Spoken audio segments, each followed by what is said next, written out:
अभी नहीं नहीं बनेंगे। अभी जब तक हाजीपुर क्लियर नहीं होगा तब तक नहीं बनेंगे।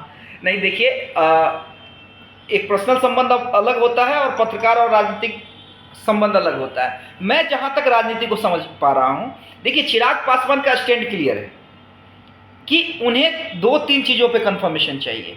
एक 6+1 यानी 6 लोकसभा प्लस 1 राज्यसभा, उसके बाद हाजीपुर, उसके बाद समस्तीपुर।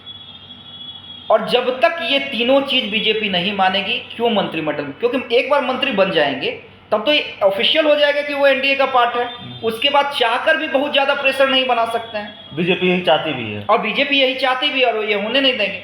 आप एक चीज़ समझिए ना अभिषेक जी, आप चिराग पासवान के कई बयानों को देखिए इधर हाल फिलहाल के दिनों में, और जो उनका क्रियाकलाप है वो देखिए।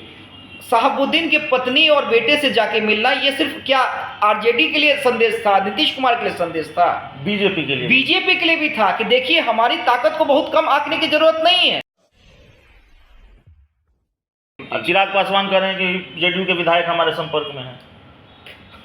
अब चिराग पासवान कहे, उपेंद्र कुशवाहा कहे, सुशील कुमार मोदी कहे, अब पहले ये तीनों मिलके आपस में तय कर ले कि किसके संपर्क में है। उपेंद्र कुशवाहा के संपर्क में है कि चिराग जी के संपर्क में है कि सुशील मोदी जी के संपर्क में है कि आरसीपी सिंह के संपर्क में है।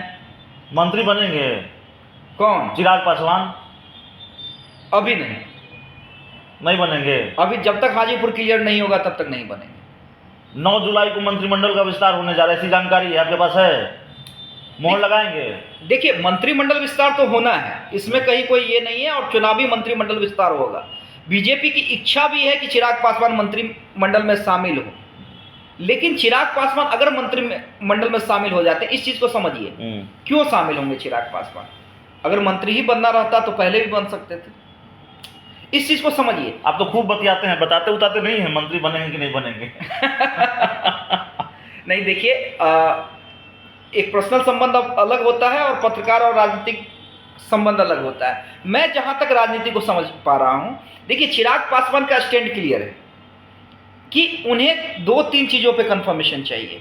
एक 6+1 यानी 6 लोकसभा प्लस 1 राज्यसभा, उसके बाद हाजीपुर, उसके बाद समस्तीपुर। और जब तक ये तीनों चीज़ बीजेपी नहीं मानेगी, क्यों मंत्रिमंडल में, क्योंकि एक बार मंत्री बन जाएंगे तब तो ये ऑफिशियल हो जाएगा कि वो एनडीए का पार्ट है। उसके बाद चाहकर भी बहुत ज़्यादा प्रेशर नहीं बना सकते हैं। बीजेपी यही चाहती भी है और बीजेपी यही चाहती भी है और ये होने नहीं देंगे।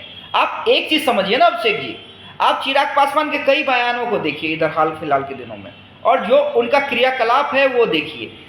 शहाबुद्दीन की पत्नी और बेटे से जाके मिलना, ये सिर्फ क्या आरजेडी के लिए संदेश था, नीतीश कुमार के लिए संदेश था, बीजेपी के लिए भी था कि देखिए हमारी ताकत को बहुत कम आंकने की जरूरत नहीं है।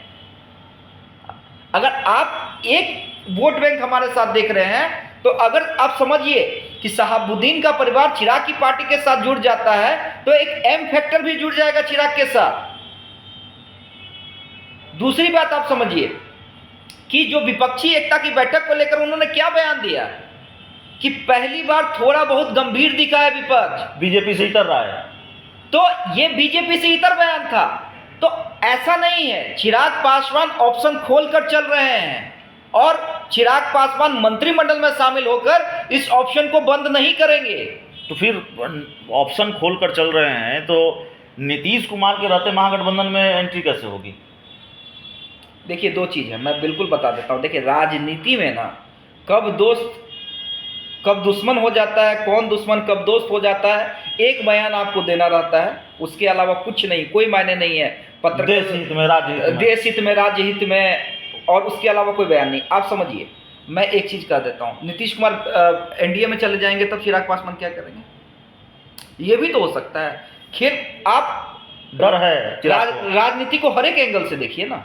दूसरी बात है कि मैं बार बार कह रहा हूँ, हाजीपुर मानना ही होगा बीजेपी को, समस्तीपुर मानना ही होगा। मान गए, कल के कल मंत्रिमंडल में शामिल हो जाएंगे, क्यों नहीं शामिल होंगे? किसे मंत्री पद खराब लगता है? फिर एक वाजिब सवाल यह भी है कि पशुपति पारस का क्या होगा? मैं तो हमेशा से कह रहा हूँ, फिर कह रहा हूँ कि अगर बीजेपी दोनों को साथ रखती है तो इस स्थिति में चाचा को सीट छोड़नी पड़ेगी।